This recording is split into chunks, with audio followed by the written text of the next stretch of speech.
Caldria que parli en català, però encara no puc parlar molt bé. Fa molts anys que digo que la propera presentació seria en català, però encara no ho puc parlar. Parlaré en español, en argentí, porque soy argentí. Espero que me puedan seguir. Me preguntaba por qué es que me invitaron a dar una TED Talk, ¿sí? Porque yo soy un científico también. He tenido esta iniciativa de crear el Hub de Innovación, pero me preguntaba por qué específicamente me habrían invitado a mí a dar una charla en el TED Talk sobre creatividad.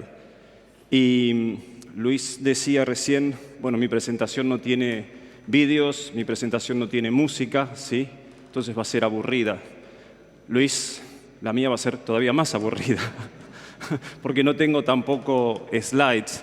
Así que quizás la razón por la que me invitaron es como para que haya alguien que después la gente diga, al menos yo fui mejor que ese que habló.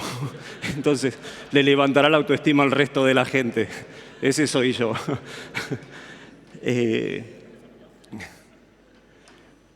Es más, les voy a confesar algo. No solo no tengo slides, no tengo presentación tampoco.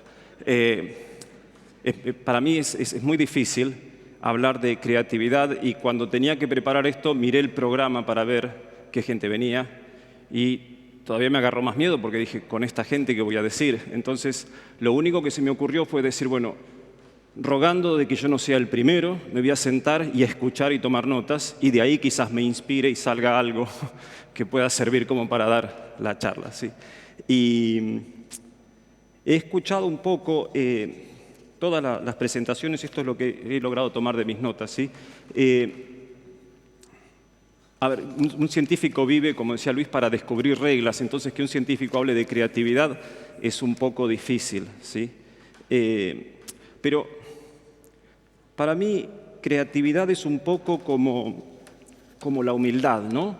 Cuando uno empieza a creer que lo tiene, es cuando empieza a perderlo, ¿sí? Entonces, es muy difícil decir que uno es creativo. Y si yo les pregunto a ustedes, seguramente más de uno levantará la mano y muchos otros, por humildad, quizás digan que no son creativos. Quizás lo primero que uno se le ocurre cuando tiene que hablar de creatividad es tratar de ir a la definición, a tratar de decir qué es creatividad. Entonces, cuando uno se mete en la definición de creatividad, se mete en un torrente racional de tratar de decir qué es y qué no es, y ya está matando la creatividad misma, ¿no? Había un poeta, me acordaba hoy cuando escuchaba a Laura, creo que era, que hablaba de poesía, ¿sí? Que decía, matamos para disectar y disectamos para conocer. Entonces, cuando empezamos a matar la creatividad con definiciones, perdemos un poco el sentido. A mí lo único que se me ocurre de creatividad es, si ustedes piensan, ¿no?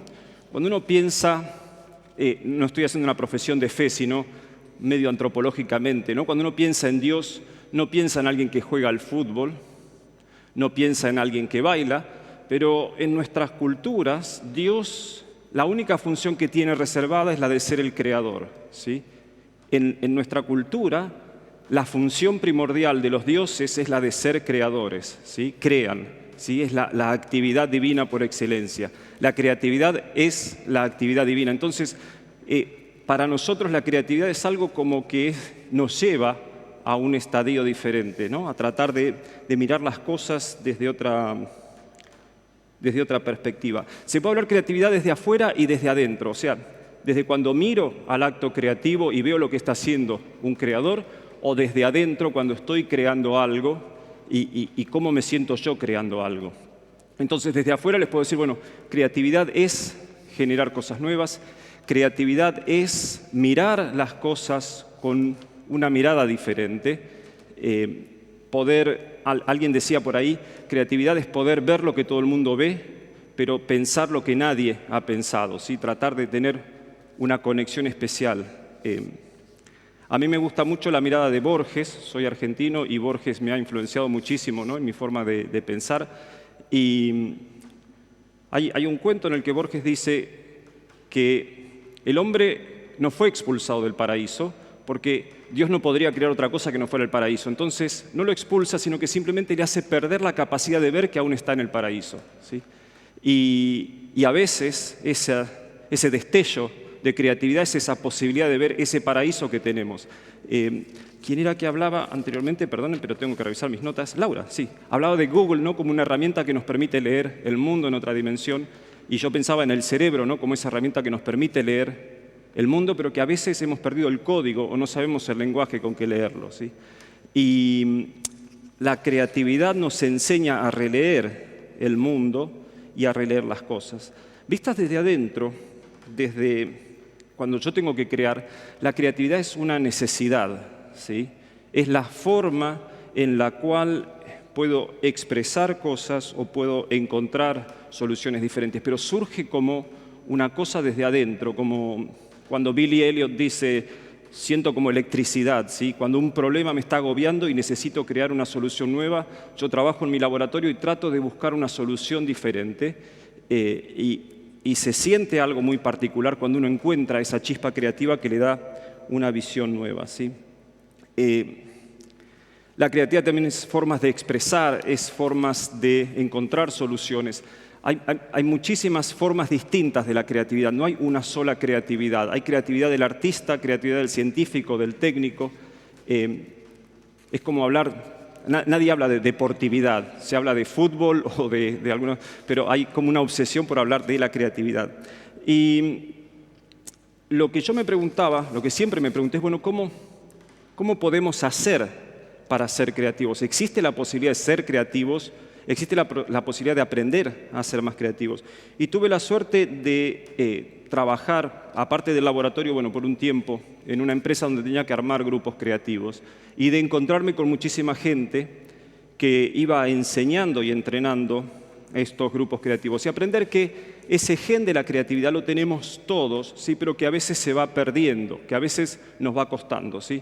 Si yo les pidiera en estos momentos, esto es un simulacro, no les voy a pedir, pero si les pidiera que se levantaran y trataran de tocarse las puntas de los dedos de los pies, ¿sí? No sé si todos lo harían, no sé si yo lo haría tampoco, ¿sí? A ver, en algún momento todos tuvimos la capacidad de tocarnos, ¿sí?, las puntas de los pies, pero con las rutinas dicen que los músculos se van acortando, dicen que no podemos llegar. Seguramente si hiciéramos algo de ejercicio, de estiramiento, podríamos llegar. Hay gente que hace yoga por aquí, sí, seguramente la gente que hace yoga podría llegar, ¿sí? Pero si no, vamos perdiendo esa flexibilidad y esa agilidad. Entonces, la idea es, ¿podemos de alguna manera recuperar esa flexibilidad? No que todo el mundo sea el mejor deportista, pero que seamos un poco más flexibles. Existe el yoga, pero aplicado a la creatividad. Entonces, les voy a proponer algo. Si empiezan desde aquí, por ejemplo, la persona que tienen a su derecha o a su izquierda, ¿sí?, la persona que tienen al lado, hagan en grupos de dos, unos con otros, ¿sí? Sí, exacto, así, ¿sí? Pudieran, con la persona que tienen justo así, en grupos de dos, ¿sí? En 30 segundos, ¿sí?, si se pueden decir entre ustedes una idea genial que se les haya ocurrido en este momento.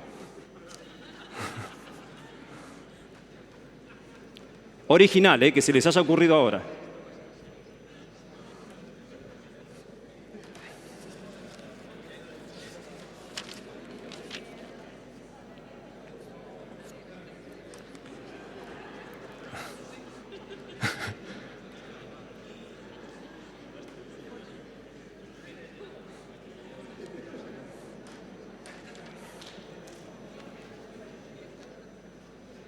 Bien, por aquí, ¿alguien escuchó alguna idea genial?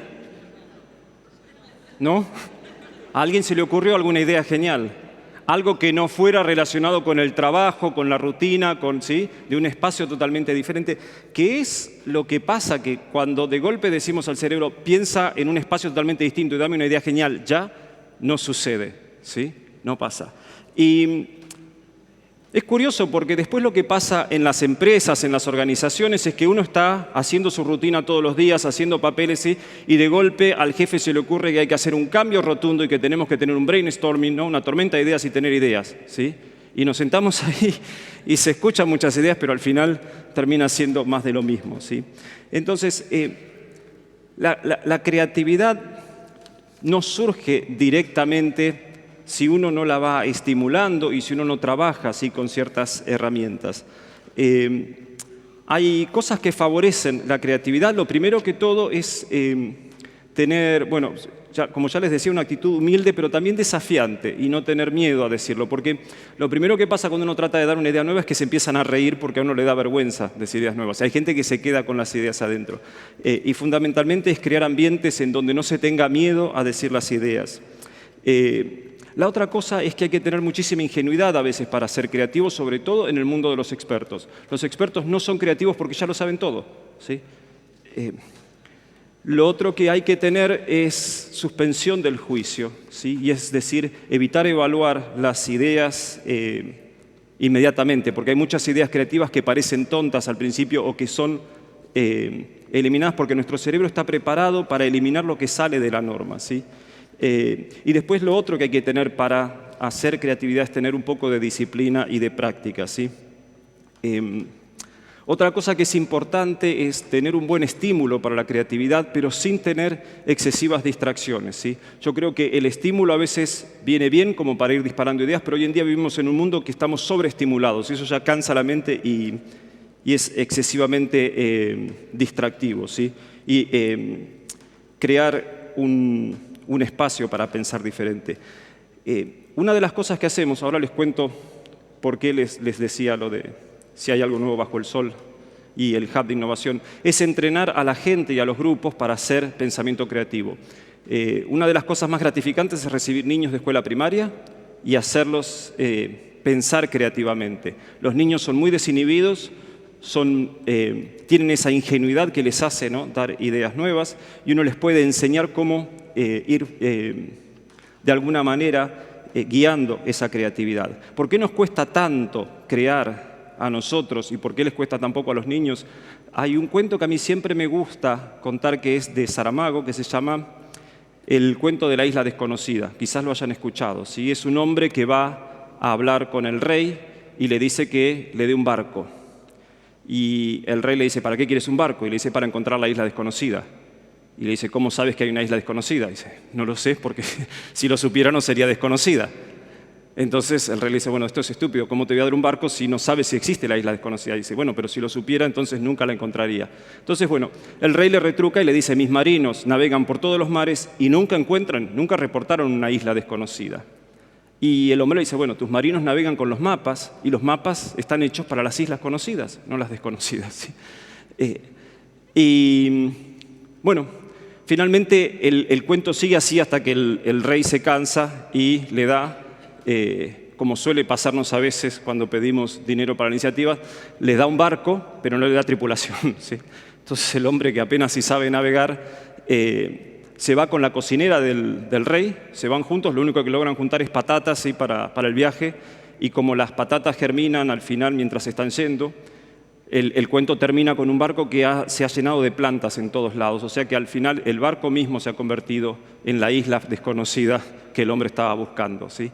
Es decir, primero, enseñamos a los más chicos, desde chicos, a navegar con mapas, a ser marineros y no exploradores, ¿sí? Enseñamos continuamente a buscar islas conocidas y a seguir rutas, ¿sí?, preestablecidas sin enseñar la exploración. Y es eso lo que nos va metiendo en caminos cada vez más marcados, ¿sí?, difíciles de seguir.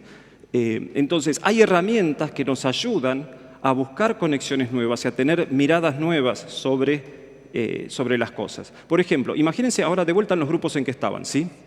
La persona que tienen a la derecha, ¿sí?, uno de ustedes, ¿sí?, piense en un vegetal, ¿sí? Otra persona piense en algún elemento que tienen en la casa, ¿sí? Se los pueden decir mutuamente. Un vegetal y un elemento que tienen en la casa, ¿sí?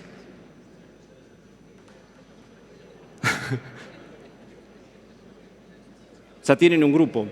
Ahora, imagínense que tuvieran que combinarlos para crear un monstruo de un cartoon, de un dibujo animado, ¿sí? ¿Qué sería? ¿Cómo sería la combinación de las dos cosas?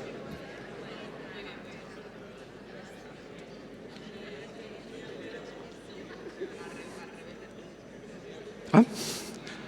¿Qué surgió? ¿Qué les surgió? Sí. Ajá. Un monstruo tomate con una ensaladera de sombrero. Ahí salió muy directa la combinación, ¿sí? Bueno, a ver, no tenemos demasiado tiempo, pero a lo que voy, digamos, es que a veces el empezar a buscar cosas que estaban medio desconectadas y empezar a encontrar dominios de conexión entre las dos cosas es una forma de empezar a hacer el pensamiento creativo. No se puede en 10, 12 minutos que tiene esta charla ni siquiera intentar hacer el ejercicio porque después resulta frustrante, ¿no? Si uno no termina con nada, es como ir a la primera clase de yoga. Uno sale con dolores y piensa que no vuelve, ¿sí? Entonces, lo que les cuento, digamos, es que así como en hacer gimnasia a veces es bueno saber en qué dirección moverse para hacer mejor el esfuerzo y seguir intentándolo en el futuro, hay herramientas para pensar mejor. Una es la del pensamiento lateral, que es esto de ir buscando conexiones y generar alternativas diferentes a un problema.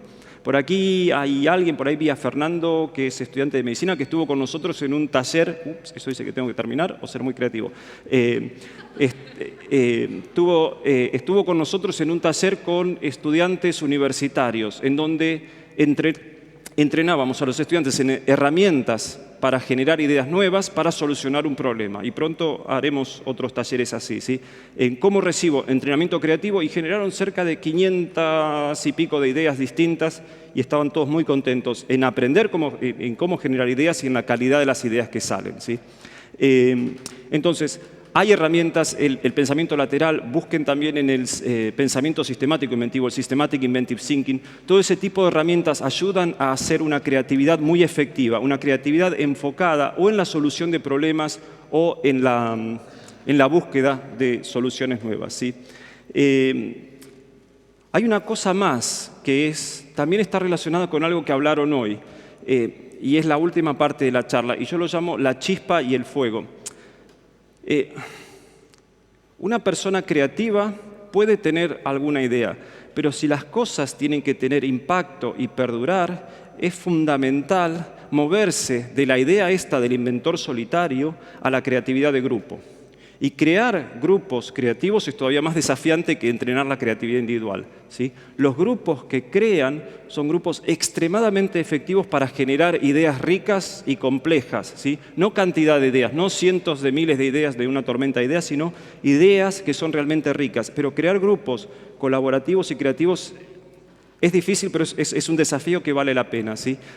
Si no logramos crear grupos que colaboren efectivamente en la creación de ideas, en vez de la idea esta del inventor aislado, ¿no? Que tiene su idea en aislamiento, la creatividad no logra expandirse como una actividad social, ¿sí?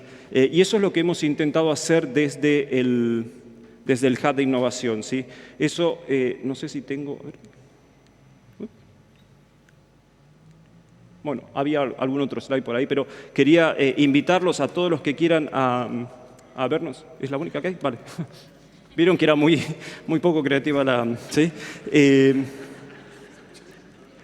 Lo que quería invitarlos es simplemente, si quieren pasar y ver, o pueden hablar con María José, que es la que maneja todas las actividades del Innovation Hub, en cómo entrenarse para ser creativos y cómo mejorar la capacidad de generar ideas, ¿sí? La última, Monse me va a matar, pero bueno, la última es la de poder contarles por qué siento yo que es importante, porque a veces se habla, ¿no?, de la idea de creatividad con esto del cerebro izquierdo y cerebro derecho, ¿no?, de qué parte usamos más del cerebro. Y según dicen, el 95% de las cosas que hacemos en un día son cosas rutinarias, totalmente predecibles. Es decir, un ordenador podría predecir el 95% de lo que hacemos. Y es terrible pensar que solo un 5% de nuestra vida está dictada por elecciones y quizás ni tan elecciones, ¿sí? Y querría terminar con un cuento que escuché alguna vez, nunca lo cuento bien, pero espero que esta vez salga, ¿sí? Que es el cuento de En un lugar lejano en la China. Como soy de Argentina, la China es el antípoda y para nosotros la China es como un lugar misterioso, ¿sí? Y parece que en este lugar vivían dos reinos de los dos lados del espejo, ¿sí? Y vivían cada uno haciendo su vida y en armonía, hasta que un día una parte de la gente de este lado del reino decidió sublevarse y cruzar, ¿sí?, y tratar de dominar a los otros. Y estos otros que fueron invadidos se fueron a quejar a los dioses y a decir, estábamos en paz y estos nos invadieron, ¿y qué pasó? Entonces los dioses se enojaron y los castigaron. Los mandaron de vuelta del otro lado del espejo y les impusieron un castigo. Les dijeron que a partir de ese momento, estos que vivían de este lado del espejo, ¿sí?, estarían obligados a repetir exactamente lo que hacían estos del otro lado del espejo, ¿sí? Cuando alguien levantaba una mano, alguien de este lado iba a levantar una mano, y cuando alguien bajaba la cabeza, alguien de este lado iba a tener que bajar la cabeza. Y la historia dice, bueno, que vivían bajo esa condena, pero que había una esperanza, que en algún momento, ¿sí?, alguien de este lado del espejo iba a tener la chispa, iba a tener la capacidad, ¿sí?, de poder hacer un movimiento, aunque sea mover un dedo o mover la cabeza o hacer algo que fuera distinto de los del otro lado. Iba a romper el hechizo, ¿sí?, y los iba a liberar definitivamente. Y para mí la creatividad es un poco como eso, ¿sí? Es como que vivimos repitiendo los movimientos que siempre están, ¿sí?, siendo dictados. Cuando hacemos el 95% de nuestras acciones preestablecidas, parece que estuviéramos de este lado del espejo, ¿sí?, forzados a repetir lo que alguien dice que tiene que repetir. La creatividad es rebeldía, ¿sí? Es ese momento en el que alguien hace algo diferente y rompe con esa regla, ¿sí?, y logra hacer algo distinto. La creatividad surge de la ausencia y de la falta de recursos, ¿sí? En la abundancia hay muy poca creatividad, pero en la falta de recursos hay muchísima creatividad. Siempre lo digo porque a mí me gusta mucho, incluso creo que hay un periódico que recogió esto. Yo hace 3 años vine a Cataluña dejando todo el trabajo que tenía, más que todo por un sueño, porque el poder creativo que hay en esta sociedad para mí es enorme, ¿sí? Y trabajamos en equipo todos los días para poder nutrir ese poder creativo y para poder llevarlo adelante. Creo que hay un potencial para generar ideas y cosas nuevas que es impresionante y ojalá entre todos podamos ir construyendo, ¿no?, grupos cada vez más creativos y cada vez más efectivos. Ojalá podamos ayudarlos, espero verlos en algún momento por el Hub de Innovación, ¿sí?, que es una iniciativa de la universidad, del SEICS y de toda la región, ¿sí?, y les agradezco mucho la oportunidad de haber hablado. Gracias.